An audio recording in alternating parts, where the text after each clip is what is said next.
अस्सलाम वालेकुम। आज का जो हमारा लीगल लेक्चर है वो है Quran being a basic source of law. Quran एक बेसिक सोर्स ऑफ लॉ है। दूसरे कवानीन का जितने भी कवानीन निकले गए हैं वो सारे कुरान से निकले गए हैं, इसलिए कुरान एक बेसिक सोर्स है दूसरे कवानीन का। देखिए, जूरिस्ट उस वक्त तक दूसरे सोर्स में नहीं जाते जब तक उसकी मुकम्मल सर्च कंप्लीट ना कर ले। कुरान मजीद के हवाले से अगर हम देखते, कुरान शरिया लॉ का एक बुनियादी सोर्स है, सोर्स ऑफ लॉ है।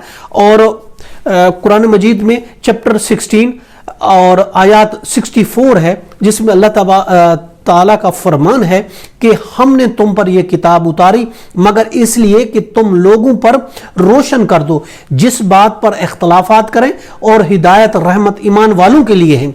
और इसी तरीके से जो चैप्टर है 2 है और आयत 187 है, उसमें अल्लाह तबारक व तआला का फरमान है, रोजों की रातों में तुम्हारे लिए अपने औरतों के पास जाना कर दिया गया है कि तुम्हारी पोशाक हैं और तुम उनकी पोशाक हो। खुदा को मालूम है कि तुम उनके पास जाने से अपने हक में खयानत करते थे, सो उसने तुम पर मेहरबानी की और तुम्हारी हरकत से दरगुजर फरमाई।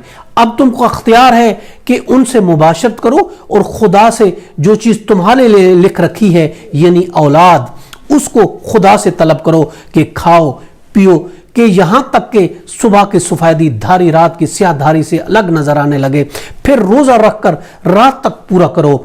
और जब तुम मस्जिदों में एतकाफ के लिए बैठो तो उनसे मुबाशरत ना करो, ये खुदा की हदें हैं, इनके पास न जाना। इस तरह खुदा अपनी आयात लोगों को समझाने के लिए खोल खोल कर बयान फरमाता है।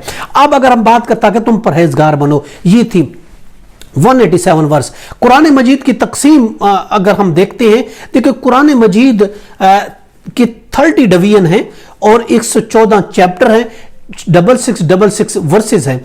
और अगर हम बात करते हैं वर्सेस और डिवीजन की अगर बात करते हैं, अगर 3 इसको हम पोर्शन में डिवाइड करते हैं।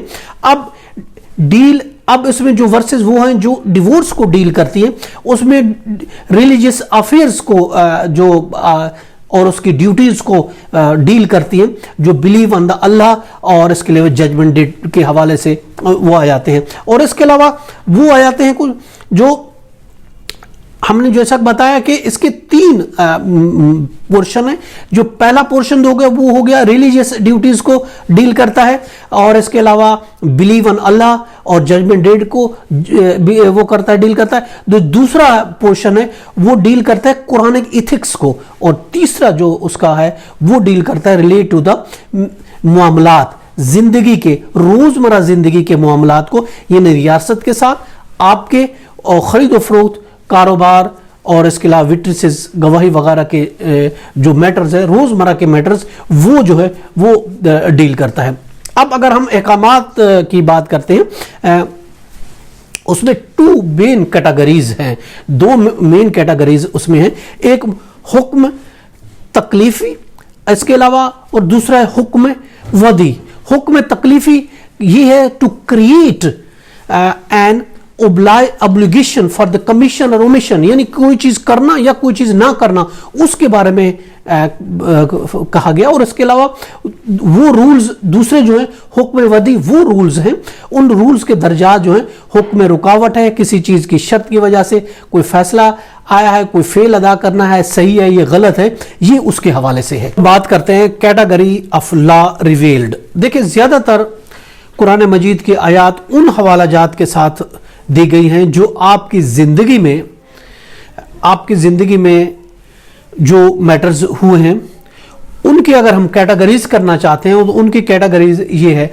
वर्सेस इफेक्टिव सोशल रिफॉर्म, ऐसी वर्सेस जो कि सोशल रिफॉर्म से रिलेटेड हैं, जो औरत को कानूनी स्टेटस देते हैं और जो विरासत के लॉ ऑफ इनहेरिटेंस देते हैं, और उसके लिए लॉ ऑफ इक्वलिटी को सपोर्ट करते हैं, वो वर्सेस हैं जो कि सोशल रिफॉर्म्स के रिलेटेड है।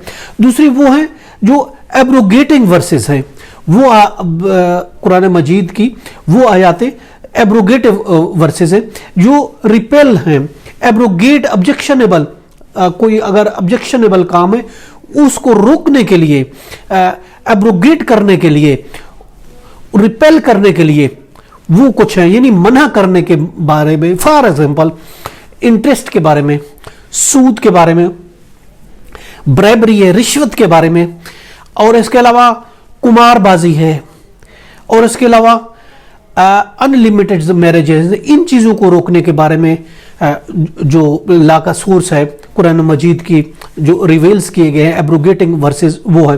और तीसरे नंबर पर है जो प्रोवाइडिंग हमें राइट्स देती हैं, वो है जो मुख्तलिफ किस्म के राइट्स उसे मिलते हैं, जिसमें चिल्ड्रन राइट, बच्चों के राइट्स हैं, और इसके अलावा डिसेबल पर्सन है उनके क्या राइट्स हैं उस हवाले से हैं। और इसके अलावा चौथे नंबर पर पैनल वर्सेस हैं, वो आयात हैं जो पैनल के हवाले से हैं, जो सजा के हवाले से हैं, जिसमें सजाएं तजवीज़ की गई हैं लॉ एंड ऑर्डर को मेंटेन रखने के लिए, उसको पैनल वर्सेस। इसके अलावा लीगल राइट्स के बारे में वो आयातें जो कानूनी हकूक के बारे में है, आइनी, एडमिनिस्ट्रेटिव, कॉन्स्टिट्यूशनल मामलात में हुकूक कौन से होते हैं, तो उस हवाले से है। उसके अलावा अगर हम बात करते हैं इस nature of the law, nature of the law, बुनियादी इसका जो नेचर है वो बुनियादी हकूक, जो कोड ऑफ कंडक्ट वो दिए गए हैं। और इसके अलावा constitution status of the Quran, यानी मगरिब में आइनी कानून सुप्रीम लॉ है, जबकि इस्लाम में जो सुप्रीम लॉ है वो कुरान मजीद है, जो एक complete code of the life है, इंसान की जिंदगी का एक मुकम्मल ज़ाब्ता है। और इसके अलावा अगर हम पाकिस्तान में इसकी पोजीशन की बात करते हैं, पाकिस्तान में इस हवाले से बात करते हैं, तो कि पाकिस्तान एक इस्लामी रियासत है, और हमारे जो कॉन्स्टिट्यूशन है उसका आर्टिकल है 227, उसमें ये कहा गया है कि तमाम कवानीन जो भी बनाए जाएंगे वो इस्लामिक लॉ के खिलाफ नहीं होंगे। जो भी लॉ बनेंगे तमाम कवानीन इस्लाम और सुन्नत के खिलाफ नहीं होंगे, और उन कवानीन को फौकियत हासिल नहीं होगी। फौकियत हमेशा हासिल होगी कुरान और सुन्नत को, जो भी कवानीन होंगे। तो अगर हम, ये हमारा लेक्चर जो हमने देखा कि जो बेसिक सोर्स है, जितनी भी कवानीन है वो उनका बेसिक सोर्स जो है वो कुरान है। इस्लामिक जूरिस्प्रूडेंस की बात करते हैं, जितने भी हमारे मुल्क की कवानीन है वो बेस उनकी जो है वो बेसिक वो है, वो कुरान है, वहीं से सारे कवानीन जो है, वहाँ से सारे लॉ जो हैं वो निकलते हैं। This was today lecture. इसके साथ मुझे इजाज़त दें, फिर मिलेंगे। Have a nice day.